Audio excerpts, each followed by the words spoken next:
The history of R2P demonstrates the limits of moral advocacy. What R2P is really is a means by which NGOs and think tanks and academics and good people essentially can discuss human rights violations or mass atrocities and try to put a moral pressure, apply a moral lever against states to get them to do the right thing, to use their terms. And what I think the last 10 years demonstrates is that just doesn't work. That states have a very narrow understanding of their national interests and have certain key strategic interests and priorities that they're willing to pursue regardless of the humanitarian costs. And that goes for states that actively engage in mass atrocity crimes, but also with respects to, particularly the Security Council.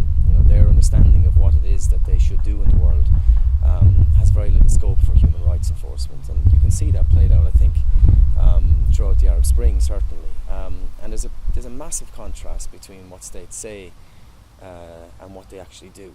In 2009 there was a General Assembly debate where all the world states stood up and effectively said, yes, we agree with the basic ethos underpinning the responsibility to protect, but then many of those same states went on to commit mass atrocities during the course of the Arab Spring and afterwards, but also many of those states stood idly by whilst those atrocities were being committed. And that stems from the fact that the responsibility to protect is not a legal, has no legal basis really, and certainly doesn't have any censure, let's say, for either committing mass atrocities or standing by while states commit them. For example, the Security Council is charged with authorising interventions, but there's no punishment if they don't. There's no obligation, there's no duty. The Security Council merely has a discretionary entitlement to act, and it acts as it has always done long before the responsibility to protect, on the basis of very parochial national interest. And you see that, I think, with respects to Russia and China's perspective on Syria, but also with respects to the United States on Israel, the United States' position on Bahrain, and unfortunately, so long as the responsibility to protect remains a nebulous moral norm of sorts, it's not really going to have the influence and the impact that supporters would like.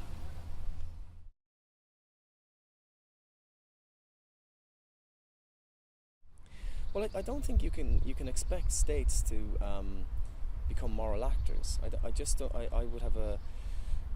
I would have concerns about the very idea that we can mobilise political will. I think there are certain states and certain governments that may well have a culture that is more inclined towards human rights protection, domestically and overseas, but the notion that we can find the right combination of words to change the disposition of states, to me, just seems illusory.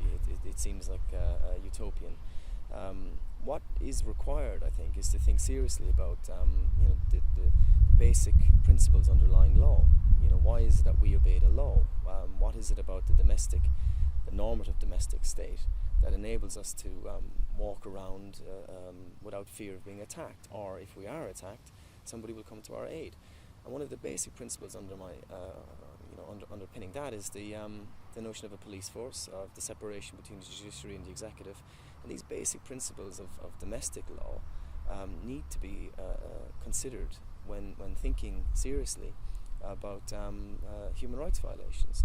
Because so long as we live in a world of states where international law is designed by states and enforced by states, and particularly the P5, I don't think we can expect anything other than the type of results we get. So all the think tanks and NGOs and academics and former politicians that bestride the globe saying nice things and getting grants and funding to put pressure on states and all these kinds of things, I think that is really doomed to fail, really. I just don't see that there is any evidence to back up that you can change the disposition of states. We need to think about moving towards a more a world order based on an independent international legal system, essentially. And I think that there is some evidence to suggest that many states would favour that, and many states in the developing world have discussed the idea of giving more powers to an independent international body, let's say, a judicial body or a political body, be it the